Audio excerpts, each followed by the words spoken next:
मेरा नाम आरती है और मेरी उम्र 28 साल है। मैं अपने 4 भाई बहनों में सबसे बड़ी हूँ। हम 2 बहनें हैं, छोटी पूजा और मैं, और 2 भाई। मेरी कहानी की शुरुआत मेरे पिताजी मोहनलाल जी की दुनिया से होती है।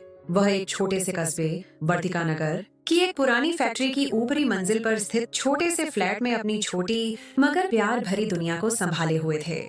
मोहनलाल जी उसी फैक्ट्री में मेहनत मजदूरी करते थे। उनके हाथों की लकीरें पसीने और अथक परिश्रम की गवाही देती थीं। हमारा घर उस छोटी सी छत के नीचे प्यार और खुशी का एक संपूर्ण संसार था। हर शाम जब पिताजी फैक्ट्री से लौटते, उनके चेहरे की थकान बच्चों की किलकारियों और मेरी माँ शारदा देवी के हाथों के बने सादे मगर स्वादिष्ट खाने की खुशबू से दूर हो जाती थी। जीवन सामान्य गति से एक धीमी धारा की तरह बह रहा था। हर दिन सुकून और एक दूसरे के सहारे से गुजर रहा था। पिताजी का प्यार हमारी जिंदगी की सबसे बड़ी छांव था। एक ऐसी छांव जिसका साया हमें दुनिया की तपिश से सुरक्षित रखता था। जीवन के इस सादे प्रवाह में एक ऐसा मोड़ आया जिसने सब कुछ बदल कर रख दिया। वह दिन प्रलय से कम न था। अचानक एक दिन मेरे पिताजी की तबीयत इतनी बिगड़ी कि संभलने का मौका ही न मिला और वह हमें नश्वर संसार का गम देकर देवलोक से धार गए। उनके अंतिम श्वास के साथ ही हमारे सिर से वह अमूल्य छांव उठ गई जिसके नीचे हम सुरक्षित थे। मेरे परिवार के लिए यह सिर्फ एक क्षति नहीं थी, बल्कि एक भूकंप था जिसने हमारी दुनिया की नींव हिला दी। मेरी माताजी शारदा देवी का सारा अस्तित्व गम और बेबसी के बोझ तले दब गया। उस समय मेरी उम्र सिर्फ 23 वर्ष थी और अपने भाई बहनों में सबसे बड़ी होने के नाते सदमे की गर्म राख ने तुरंत ही मेरी आंखें खोल दी। मेरे दिल में पिताजी के आदर्शों और उनके परिवार के लिए प्यार की एक नई अग्नि प्रज्वलित हो उठी। ये कड़वी सच्चाई मेरा धर्म बन गई कि अब छोटे भाई बहनों को 2 वक्त की रोटी देना और अपनी माताजी को किसी के सामने हाथ फैलाने की जिल्लत से बचाना मेरा कर्तव्य और जिम्मेदारी है। मैंने तय कर लिया कि मैं उन्हें टूटने नहीं दूंगी। मैं पढ़ाई में हमेशा मेधावी रही थी और पिताजी की मेहनत की कमाई ने मुझे BA अच्छे अंकों से पास करने का अवसर दिया था। 1 साल का वक्त पिताजी के गम से उभरने, माँ और भाई बहनों को साहस देने और परिवार को फिर से मजबूत करने में लगा। मुझे उन्हें सिर्फ गुजारा नहीं देना था, बल्कि उन्हें फिर से सिर उठाकर जीने के काबिल बनाना था, ताकि फैक्ट्री की उस छोटी सी छत के नीचे बिखरे हुए सपनों को संवारा जा सके। हमारे परिवार का एकमात्र सहारा मेरे पिताजी के नाम की पैतृक जमीन थी, जो हमारे गांव में थी। ये जमीन एक स्वप्न के रूप में हमारी आंखों के सामने थी। इसे बेचकर कुछ पैसों से वर्तिका नगर के आसपास एक छोटा सा घर ले लेना और बाकी रकम को किसी सुरक्षित निवेश जैसे फिक्स डिपॉजिट में डालकर भविष्य को सुरक्षित बनाना। माँ के कहने पर, जिनकी आंखों में अब भी वह पुराना सुकून और संतुष्टि लौट आने की आशा थी, मैंने अपने बड़े ताऊजी हर्षवर्धन से बात करने का फैसला किया। ताऊजी परिवार के बुजुर्ग थे और जमीन कानूनी तौर पर मेरे नाम हस्तांतरित होने की कार्यवाही उनके हाथ में थी। मेरे लहजे में आदर था, मगर मेरी नजरों में मेरे परिवार का अधिकार था। लेकिन हर्षवर्धन जी की नीयत साफ नहीं थी। उनका चेहरा एक पल में ही बदल गया और उन्होंने सख्ती से इनकार कर दिया। उनके शब्दों में जर भरा हुआ था। आरती, तुम अभी बहुत कम उम्र की हो और इतना बड़ा फैसला नहीं ले सकती। उनके इनकार के पीछे साफ झलक रहा था कि वह हमें इस जमीन के जरिए हमेशा के लिए अपना गुलाम बनाकर रखना चाहते हैं और हम पर एहसान का बोझ डालकर सारी उम्र अपनी मर्जी चलाना चाहते हैं। उनका यह वाक्य, अगर तुम्हें किसी चीज की जरूरत हो तो मुझसे मदद मांग सकती हो, किसी एहसान से ज्यादा शक्ति का प्रदर्शन था। मैं शुरू से ही अपने आत्मसम्मान की पक्की थी। मुझे किसी की गुलामी हरगिज मंजूर नहीं थी। मेरे अंदर का गुस्सा एक तेज धार की तरह उठा। क्रोध में आकर मैंने तुरंत उनकी यह एहसान भरी पेशकश ठुकरा दी और साफ साफ शब्दों में कह दिया कि वह जमीन का टुकड़ा वह अपने साथ चिता में ले जाए। मुझे उसकी कोई जरूरत नहीं है। मेरे इस कड़वे फैसले पर मेरी माँ ने मुझे बहुत डांटा। उनकी मजबूरी भरी आंखों में भय था। जब इंसान मजबूर हो तो उसे अपना सिर झुका देना चाहिए, मगर मैं अपनी जिद और आत्मसम्मान पर कायम रही। मैंने माँ का हाथ थामा और उन्हें हौसला दिया। मेरे शब्दों में पिताजी का विश्वास गूंज रहा था। माँ, जब भगवान हमारे साथ हैं, तो हमारा कोई भी कुछ बिगाड़ नहीं सकता और मैं जल्द ही कोई नौकरी ढूंढ लूंगी। माँ की मायूसी ने एक ठंडी आह भरी और उन्होंने कहा कि नौकरी के लिए तो अनुभव चाहिए होता है और मेरे पास कोई अनुभव नहीं है। ये एक सच्चाई थी, मगर मैं हार मानने वाली नहीं थी। मैंने माँ के शक को गलत साबित करने के लिए कमर कस ली। अब नौकरी की तलाश सिर्फ जरूरत नहीं, बल्कि ताऊजी के इनकार का जवाब बन गई थी। मैं एक सीधी सादी लड़की थी जिसे फैशन का कोई शौक नहीं था। मेरे पहनावे में सादगी और मेरे हाव भाव में गरिमा थी। मगर इसने मुझे एक ऐसे समाज में एक अजीब नजरों से देखी जाने वाली हस्ती बना दिया जहां औरतों का बाहर निकलकर काम करना आसानी से स्वीकार नहीं किया जाता था। मगर मुझे इसकी कोई परवाह नहीं थी कि समाज मेरे बारे में क्या सोचता है। मेरे लिए मेरा परिवार और उनकी इज्जत सबसे अहम थी। करीब एक हफ्ता यूं ही गुजर गया। मैंने सारे अखबार छान मारे, विज्ञापनों पर निशान लगाए, मगर नौकरी का दूर दूर तक कोई संभावना नहीं थी। मेरी एक दोस्त प्रीति, जो मेरे हर सुख दुख की साथी थी, उसने कहा कि वह अपनी कजन से बात करेगी जो एक अच्छी कंपनी में काम करती है। मैंने उसका धन्यवाद किया और एक नई उम्मीद के साथ इंतजार करने लगी।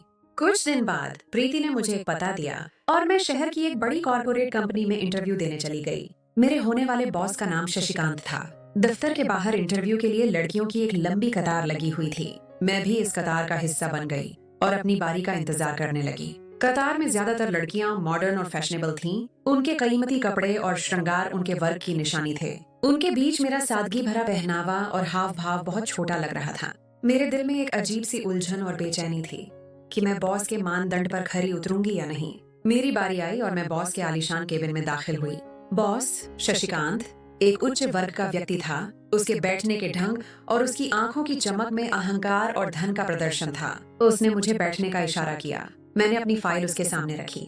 मेरा शैक्षणिक रिकॉर्ड तो अच्छा था, मगर अनुभव बिल्कुल नहीं था। बॉस ने इस बात का जिक्र किया, मगर उसकी नजरें मेरी फाइलों से ज्यादा मेरी सादगी भरी ड्रेसिंग, पहनावे को देखती रहीं, जैसे वह सोच रहा हो कि मैं इस कंपनी के लिए उपयुक्त नहीं हूँ। कुछ देर बाद मेरी हैरानी की इंतहा न रही जब बॉस ने मुझे एक असिस्टेंट की जॉब की पेशकश की। एक ऐसी पोजीशन जिसके लाइट वह इतनी मॉडर्न लड़कियों को नजरअंदाज कर रहा था। मुझे ये काम नहीं करना चाहिए था, जो मेरे ख्याल में सिर्फ बॉस के निजी कामों तक सीमित था। मगर बॉस ने मुझे 40,000 रुपए की तनख्वाह का लालच दिया, जो उस दौर में एक बड़ी रकम थी। घर के हालात की मजबूरी में और इस बड़ी तनख्वाह को देखकर मैं मान गई। बॉस ने मुझे अगले ही दिन से काम पर आने को कहा। घर आकर मैंने माँ को नौकरी मिलने की खुशखबरी सुनाई। जब मैंने 40,000 की तनख्वाह बताई तो वह बहुत खुश हुई। उनके चेहरे पर एक लंबे अरसे बाद संतोष की मुस्कुराहट थी और वह मेरी किस्मत पर रश्क करने लगी। मगर मैंने उन्हें यह नहीं बताया कि मेरी नौकरी पर्सनल असिस्टेंट की है, वरना वह मुझे कभी इसकी अनुमति न देती। मैं जानती थी कि इस नौकरी में कुछ असामान्य है, मगर अब मैं इस मजबूरी के जाल में फंस चुकी थी। अगले दिन मैं दफ्तर पहुंची। बॉस ने मुझे कुछ फाइलें पढ़ने को दी जिनमें कंपनी के प्रोजेक्ट्स की जानकारी थी। मैंने जल्दी से फाइलें पढ़कर वापस की। जैसे ही मैं बॉस के दफ्तर में दाखिल हुई, एक लड़की रोती हुई तेजी से बाहर निकली। उसके चेहरे पर भय और शर्मिंदगी का मिला जुला भाव था। मुझे हैरानी हुई और बॉस का मूड भी बिगड़ा हुआ था। इस माहौल में बॉस ने मुझसे चाय बनाने को कहा। मैं जानती थी कि मेरा काम सिर्फ फाइलें पढ़ना नहीं था, मगर चूंकि घर के हालात बेहतर हो चुके थे और मुझे एडवांस तनख्वाह का लालच भी था, मैं चुपचाप बॉस का हर हुक्म मानती थी ताकि उसे मुझसे कोई शिकायत न हो। अभी मैं नई नौकरी की मुश्किलों से निकल ही रही थी कि उसी दिन फैक्ट्री के मालिक ने हमें मकान खाली करने का नोटिस दे दिया। ये खबर मेरे लिए एक नई आफत थी। मेरे पास इतने पैसे नहीं थे कि किराए पर कोई दूसरा मकान ले सकूं। काफी सोच विचार के बाद मैंने एक हल निकाला। मैं बॉस के पास गई और एडवांस तनख्वाह की विनती की। बॉस पहले तो सोचने लगा, फिर एक शैतानी मुस्कुराहट के साथ मुझे एडवांस दे दिया और साथ ही एक शर्त रखी। अब तुम कम से कम 1 महीना नौकरी छोड़कर नहीं जा सकती। मैंने उनका धन्यवाद किया। उसी पल मैंने नोट किया कि बॉस मुझ में असामान्य रुचि लेने लगे थे। एक दिन मुझे काम खत्म करते करते बहुत देर हो गई। वर्तिका नगर की सड़कें वीरान हो चुकी थीं। बॉस ने मौके का फायदा उठाया और मुझे घर ड्रॉप करने की पेशकश की। मैंने तुरंत और सख्ती से इनकार कर दिया कि मैं खुद चली जाऊंगी। उसी वक्त बॉस दूसरी कंपनी के मालिक के साथ मीटिंग खत्म करके फारिग हुए थे। वह व्यक्ति भी पास ही मेज पर कुछ काम कर रहा था। बॉस शशिकांत ने इधर उधर देखा और फिर मेरे साथ बदतमीजी छेड़छाड़ करने की कोशिश की। उसका इरादा बिल्कुल स्पष्ट था। मेरे अंदर का सब्र टूट गया और मेरे पिताजी की दी हुई आत्मसम्मान की भावना जाग उठी। मैं गुस्से में आ गई और अपने ही बॉस पर हाथ उठा दिया। यह एक ऐसा कदम था जिसकी कीमत चुकानी पड़ सकती थी। दूसरी कंपनी का बॉस, जिसका नाम आदित्य था, वह भी मेरी इस हरकत और शशिकांत की हरकत पर हैरान रह गया। मैं तुरंत दरवाजे की तरफ भागी जब पीछे से आदित्य ने मुझे आवाज दी। मैं मजबूरी में रुक गई। वह मेरे करीब आया। मैंने उसे जाने देने की विनती की और अपनी आवाज में गुस्सा और भय मिलाकर बताया, कि वह इंसान शशिकांत मुझे गलत नीयत से देख रहा था, इसलिए मुझे हाथ उठाना पड़ा। आदित्य ने मुझे हौसला दिया और कहा कि मुझे फिक्र करने की कोई जरूरत नहीं है। उसने एक भेद खोला और बताया कि शशिकांत ऐसा ही इंसान है, वह लड़कियों का इस्तेमाल करता है और फिर छोड़ देता है। मुझे तुरंत वह रोती हुई लड़की याद आ गई जो ऑफिस से बाहर निकली थी। मुझे आदित्य की बात सच लगी, मगर मैं शशिकांत से एडवांस ले चुकी थी और अब फंस गई थी। आदित्य देखने में काफी शरीफ और अच्छा इंसान लग रहा था। उसकी शख्सियत से एक सादगी और संजीदगी झलक रही थी। उसने कहा कि मैं बिल्कुल भी परेशान न हूँ, वह इस समस्या का हल जरूर निकाल लेगा। अब वह मुझे घर छोड़ने की बात करने लगा। मैंने इनकार किया, मगर वह कहने लगा कि रात बहुत हो गई है और वह मुझे अकेले नहीं जाने दे सकता। मैं उसके चरित्र से प्रभावित हो चुकी थी और मुझे उसके साथ जाना पड़ा। उसके पास एक महंगी गाड़ी थी। मैं उसकी बात मान गई और फ्रंट सीट पर बैठ गई। मैं बहुत डरी हुई थी, मगर आदित्य मेरा भय भांप चुका था। अचानक आधे रास्ते में उसने गाड़ी रोक ली। मैं और ज्यादा डर में मुब्तला हो गई कि वह मेरे साथ क्या करने वाला है। मगर चंद लम्हों बाद वह 2 आइसक्रीम लेकर गाड़ी में आया और एक मेरे सामने की। उसने मेरी झिझक को देखा और कहा कि आइसक्रीम खाकर मैं आज की सारी कड़वाहट भूल जाऊं और एक सुनहरी याद को थाम लूं। वह आगे कहने लगा, मुझ जैसा इंसान तुम्हें मिला है, यह एक सुनहरी याद से कम तो नहीं है ना? मैं इस पल पहली बार मुस्कुराई। वह मुझे देखने लगा और मेरी मुस्कुराहट में खो गया। कुछ देर बाद उसने गाड़ी मेरे पुराने फैक्ट्री वाले घर के सामने रोक दी। ये दोस्ती का एक अनूठा और अप्रत्याशित आरंभ था। मैं झिझक रही थी, मगर आदित्य ने जिद की कि वह मेरी माँ से मिलना चाहता है। उसके एहसान के बदले में मुझे उसकी यह बात माननी पड़ी। वह भी मेरे साथ घर में दाखिल हुआ। मेरी माँ शारदा देवी एक अनजान व्यक्ति को देखकर हैरान थीं। मैंने उन्हें बताया कि यह मेरे बॉस की कंपनी के शेयर होल्डर हैं और आज इन्हीं की वजह से मैं एक बड़ी मुसीबत से बची हूँ। जब आदित्य ने उन्हें प्रणाम किया और मेरे साथ हुई सारी कार्यवाही सुनाई, तो मेरी माँ सकते में आ गईं। उन्हें तो यह भी मालूम नहीं था कि मैं किस प्रकार की नौकरी कर रही हूँ। माँ ने आदित्य के सामने ही मुझसे कहा कि अब मुझे कोई नौकरी करने की जरूरत नहीं है। मैंने इशारे से माँ को चुप रहने को कहा, मगर आदित्य ने माँ से कहा कि वह मुझे एक अच्छी जगह नौकरी दिलवा सकता है और मुझे रोजाना पिक एंड ड्रॉप भी करेगा। मेरी माँ ने फिर भी इनकार कर दिया। वह सही मायनों में मेरे लिए परेशान थी। आदित्य ने उन्हें अपने पर भरोसा करने की विनती की और समझाया कि हर इंसान शशिकांत जैसा नहीं होता। कुछ देर बाद माँ ने इजाजत दे दी और इस तरह आदित्य के माध्यम से मेरी एक और नौकरी लग गई, एक ज्यादा सुरक्षित और गरिमा वाली पोजीशन पर। आदित्य ने अपनी सखावत, उदारता का प्रमाण देते हुए शशिकांत को मेरा एडवांस भी वापस कर दिया। मैं अब उसके एहसान तले दब गई थी। वह अब मुझे घर से पिक करता और हम मिलकर कंपनी जाते थे। लोग हमें एक साथ देखकर हैरान होते थे। उनकी आंखों में उत्सुकता थी और मुझे अपना आप एक अमीर व्यक्ति के साथ देखकर छोटा लगता था। एक बार आदित्य मेरे लिए अपनी माँ के हाथ का हलवा लेकर आया, जो किसी मन्नत व्रत का हलवा था। मेरे पूछने पर उसने बताया कि उसकी माँ लोगों के कहने पर मन्नत के हलवे बनाती हैं। वह बहुत धर्मी, पवित्र महिला है। मेरे दिल में इच्छा जागी कि मैं आदित्य की माँ से मिल सकूं। जब मैंने आदित्य से उनकी माँ से मिलने की इच्छा जाहिर की, तो वह पहले परेशान हुआ और फिर बोला कि उसकी माँ सिर्फ उन्हीं से मिलती हैं, जो कोई मन्नत या मुराद लेकर उनके पास जाते हैं। दिन ऐसे ही गुजरते रहे और हम एक दूसरे को अच्छे तरीके से समझने लगे। आदित्य ने मेरा साथ दिया था और मुझे मुश्किल से निकाला था और मैं भावनात्मक तौर पर उससे जुड़ गई थी। कुछ दिनों के बाद मेरी छोटी बहन पूजा का रिश्ता आया तो मेरी माँ परेशान होने लगी कि अभी तक मेरा कोई रिश्ता नहीं आया और पूजा का रिश्ता आ गया। आदित्य इस रीति के भी सख्त खिलाफ था कि बड़ी बेटी की शादी से पहले छोटी की कर दी जाए, पर मेरी माँ ने रिश्ता पक्का कर दिया, क्योंकि हम जैसे गरीब लोगों के घर रिश्ते आना बहुत मुश्किल होता है। लड़के वाले जल्दी शादी चाहते थे, मगर मेरी माँ अपनी बात पर अड़ गई कि पहले मेरा आरती का रिश्ता पक्का होगा, फिर हम दोनों की शादी इकट्ठी होगी। आदित्य ने मेरी परेशानी नोट की और पूछने लगा। मैंने उसे सारा मामला बता दिया। वह भी सोचने लगा और फिर मुझसे कहा कि मुझे फिक्र करने की जरूरत नहीं, कल उसके घर मेरा रिश्ता आएगा। मैं हैरान हुई, मगर मुझे समझने में देर न लगी। मैंने आदित्य से कहा कि वह कोई भी ऐसी हरकत न करे जिससे हमारी दोस्ती का खुलूस, पवित्रता बिगड़ जाए। मैं उसे सिर्फ दोस्त मानती हूँ। तो वह कहने लगा कि शादी से दोस्ती में कोई परिवर्तन नहीं आता, बल्कि दोस्ती और भी गहरी हो जाती है। चूंकि वह अपनी बात पर कायम रहा और अगले ही दिन अपनी मामी के साथ मेरा रिश्ता लेकर आ गया। मेरी माँ खुश थी कि आदित्य की माँ इसलिए नहीं आई क्योंकि वह बहुत धर्मी महिला थी और हर किसी से पर्दा करती थी। इस तरह आदित्य और मेरी बात पक्की हो गई। आदित्य ने मुझसे कहा कि अब मुझे नौकरी करने की जरूरत नहीं होगी, मगर मैं अपने भाई बहनों और माँ का खर्चा खुद उठाना चाहती थी, इसलिए मैंने नौकरी न छोड़ने का साफ कह दिया। वह समझ गया और उस वक्त कोई बहस न की।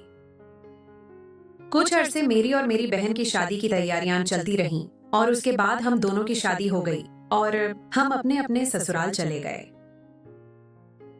मैं आदित्य के साथ काफी खुश थी। वह एक अच्छा दोस्त और एक बेहतरीन पति साबित हुआ, मगर मेरी नौकरी वाली बात उसे अब भी पसंद नहीं थी।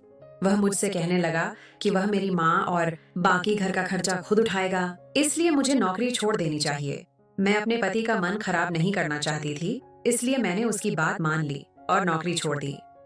मेरी सास रमा देवी भी मेरे साथ बहुत अच्छी थी, मगर थोड़ी सी अजीब थी।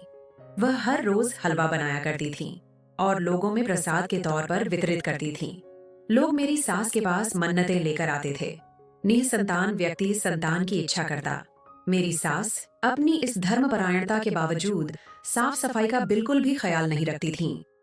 मेरी शादी को कुछ अरसा गुजरा तो सब लोगों ने मेरी सास से पूछना शुरू कर दिया कि वह दादी कब बनेंगी। सास परेशान रहने लगी और मुझे डॉक्टर के पास भेज दिया करती। हालांकि मैं कह चुकी थी कि अगर भगवान को मंजूर होगा तो संतान हो जाएगी। मेरी सास अपनी बात पर अटल थीं और कहने लगी कि अब वह मेरे लिए मन्नत मांगेगी और एक खास हलवा बनाएंगी जिसे खाने से मैं गर्भवती हो जाऊंगी। मैं इस अनावश्यक रस्म और अंधविश्वास के सख्त खिलाफ थी, इसलिए मैंने अपने पति से बात की कि वह अपनी माँ को समझाए, मगर मेरा पति अपनी माँ के खिलाफ कभी नहीं जा सकता था। वह मुझसे कहने लगा कि वह मेरी माँ का खर्चा उठाता है, इसलिए मुझे भी उसकी माँ का ख्याल रखना है और उसकी हर बात माननी है। मैंने खामोशी से सास की बात मान ली और हर रोज सबसे पहले उनके हाथ का वह हलवा खाने लगी। मैंने वह हलवा खाया तो कुछ दिनों बाद मेरा सिर चकराने लगा और तबीयत बिगड़ने लगी। सास ने कहा कि यह मन्नत पूरी होने की निशानी है। सबको यही लगा कि मैं गर्भवती हो गई हूँ। मेरी सास बहुत खुश हुई और बिना किसी जांच पड़ताल के सबको मिठाई बांटने लगी। आदित्य भी बहुत खुश था और उसे अपनी माँ पर गर्व महसूस हुआ। अब यह हर रोज का नियम था कि मैंने पूरे 9 महीने वह हलवा खाना था, मगर जब मैं हलवा खाती तो मेरी तबीयत बिगड़ने लगती। मेरी माँ ने कहा कि मैं डॉक्टर के पास जरूर जाऊं, मगर मैं कुछ नहीं कर सकती थी क्योंकि आदित्य मना कर चुका था। मेरी हालत रोज बरोज बिगड़ती जा रही थी और मुझे अपने अंदर वह परिवर्तन महसूस नहीं हो रहे थे जो एक माँ को होने चाहिए। 3 महीने गुजर चुके थे और मुझे अब शक होने लगा। मेरी सास मुझे रसोई किचन के पिछले हिस्से में जाने से रोकती रहती थी। एक दिन जब मैं मौका पाकर उस जगह पहुंची तो मैं हैरान रह गई कि मेरी सास उस हलवे में कच्चा मांस, गोश्त इस्तेमाल करती हैं, वह भी निहायत गैर सफाई के हालात में। मेरा दिल तुरंत यह सोचकर खराब हो गया कि मैं अब तक वह हलवा खाती आई थी। मुझे अंदाजा हुआ कि वह सिर्फ मेरे हलवे में मिलावट करती थी ताकि मेरी तबीयत खराब हो और सबको लगे कि मैं गर्भवती हूँ। मैंने एक तरीका अपनाया। मेरी सास जैसे ही मुझे हलवा देती, मैं उसे अपने पास रख लेती कि कुछ देर बाद खाऊंगी और जब वह चली जाती तो वह हलवा फेंक देती। इस तरह उन्हें पता न चलता और मैं कुछ दिनों बाद तरोताजा फ्रेश होने लगी। आदित्य ने भी नोट किया कि मेरे अंदर कोई बदलाव नहीं आ रहा। उसे मुझ पर शक होने लगा कि शायद मैं हलवा नहीं खा रही। मैं जानती थी कि मैं झूठ बोल रही हूँ, मगर सच बोलकर मैं उसे गुस्सा नहीं दिला सकती थी। मैंने उसे समझाया कि डॉक्टरी इलाज बहुत जरूरी है ताकि मालूम हो जाए कि सब कुछ ठीक है। आदित्य ने मुझे डॉक्टर के पास जाने की इजाजत दे दी, मगर उसकी माँ को इस बात का पता न हो। मैंने उसे भी अपने साथ आने को कहा ताकि डॉक्टर जो भी कहे वह खुद सुन ले। वह मेरे साथ डॉक्टर के पास गया। डॉक्टर ने जांच की और बताया कि अभी कोई खुशखबरी नहीं है, जबकि वह हलवे खाकर मेरा पेट, मादे बुरी तरह प्रभावित हुआ है। आदित्य को बहुत बुरा झटका लगा। वह अब मुझसे शर्मिंदा हो गया था। मैंने आदित्य को अब सारी सच्चाई बताई कि कैसे उसकी माँ ने परिवार में नाम बनाने के लिए मुझे मिलावटी हलवा खिलाया ताकि मेरी तबीयत बिगड़े और वह सबको बता दें कि मैं गर्भवती हूँ। आदित्य अब अपनी माँ की तरफ से मुझसे माफी मांगने लगा। मैंने उसे फिर से मना किया कि अपनी माँ से कुछ न कहना, सही वक्त आने पर हम उन्हें अच्छे तरीके से समझाएंगे। एक दिन जब आदित्य ऑफिस गया तो मुझे सूचना मिली कि आदित्य पर किसी ने जानलेवा हमला किया है, जिसकी वजह से वह बुरी तरह जख्मी हालत में अस्पताल में है। मैंने तुरंत यह खबर अपनी सास को सुनाई। मेरी सास की बुरी हालत हो गई। डॉक्टर ने आदित्य की हालत नाजुक बताई। मैंने धैर्य से काम लिया और अपनी सास को भी ढाढ़स दिया कि वह होश से काम ले।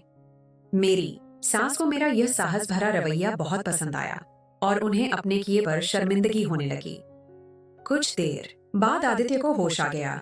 मेरी सास ने उसके लिए पूजा नफल मानी हुई थी। वह आदित्य से मिलकर बहुत रोने लगी और उससे माफी मांगने लगी। वह भी हैरान हुआ और अपनी माँ से कहा कि उसे सब कुछ पहले से पता था। मेरी सास ने मुझसे भी क्षमा मांगी। मैंने उन्हें रोक दिया। मैंने उन्हें समझाया कि सब कुछ भगवान के हाथ में होता है और सच्चे दिल से प्रार्थना करने से सब कुछ मिल जाता है। मन्नतें मांगने से कुछ भी हाथ नहीं आता। मेरी सास ने अब यह काम छोड़ दिया था।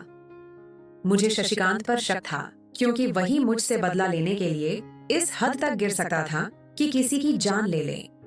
कुछ दिनों बाद हमें खबर मिली कि शशिकांत को इस अपराध पर सख्त सजा मिली है। मुझे अपनी किस्मत पर गर्व हुआ कि मैं चालाक इंसान से बच गई थी और भगवान ने आदित्य के रूप में मुझे एक देवता प्रदान किया था। आदित्य अब पहले से बेहतर हो गया था और ऑफिस जाना शुरू कर दिया। मेरी बहन पूजा का बेटा हो गया। मेरी सास ने मुझे अब संतान के लिए परेशान करना बंद कर दिया था, बल्कि वह मुझे दिलासा देती थी कि मुझे भी जरूर मातृत्व माँ बनने की खुशी नसीब होगी। कुछ दिनों के बाद आदित्य की कंपनी की पदोन्नति प्रमोशन हो गई तो हम लोगों ने सबकी एक बड़ी दावत रखी। दावत के तुरंत बाद ही मेरी हालत बिगड़ गई और मुझे डॉक्टर के पास जाना पड़ा। डॉक्टर ने हमें खुशखबरी सुनाई तो मैं खुशी से आंसू बहाने लगी। आदित्य को भी मुझ पर टूटकर प्यार आया। मेरा पहले से भी ज्यादा ख्याल रखा जाता था, जिसका परिणाम यह निकला कि कुछ अरसे बाद मैंने एक स्वस्थ बेटी को जन्म दिया, जिसका नाम दिया रखा गया। पूरे परिवार में खुशी की लहर दौड़ गई। आदित्य की यही इच्छा थी कि उसकी पहली संतान बेटी हो और वह भी हूबहू मेरे जैसी। मैं अपनी जिंदगी में बहुत व्यस्त हो गई थी और मैं चाहती थी कि अपनी बेटी की ऐसी शिक्षा परवरिश करूं कि वह भी मेरी तरह मजबूत बन सके। मेरे गांव में मेरे पिताजी की जो जमीन मेरे ताऊजी ने हमसे छीनी थी, वह बिल्कुल बंजर हो गई थी और उस पर कोई फसल वगैरह नहीं उग सकी थी। वह मेरे पिताजी की एक निशानी थी जिसे मैं अपने पास रखना चाहती थी और अपनी माँ के नाम करवाना चाहती थी। मेरे ताऊजी उस जमीन को बेचने का सोच रहे थे। जब मैंने आदित्य को बताया और अपनी इच्छा रखी तो आदित्य ने मेरी बात मान ली, मगर उन्होंने कहा कि इस जमीन पर हमारा ही हक है तो हम इसे खरीदें क्यों। उन्होंने मेरे ताऊजी पर अदालत में मुकदमा केस करने का फैसला किया।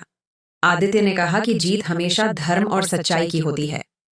उनकी यह बात सच साबित हुई क्योंकि वह जमीन हमें वापस मिल गई थी। मेरे ताऊजी के हालात खराब होने लगे थे।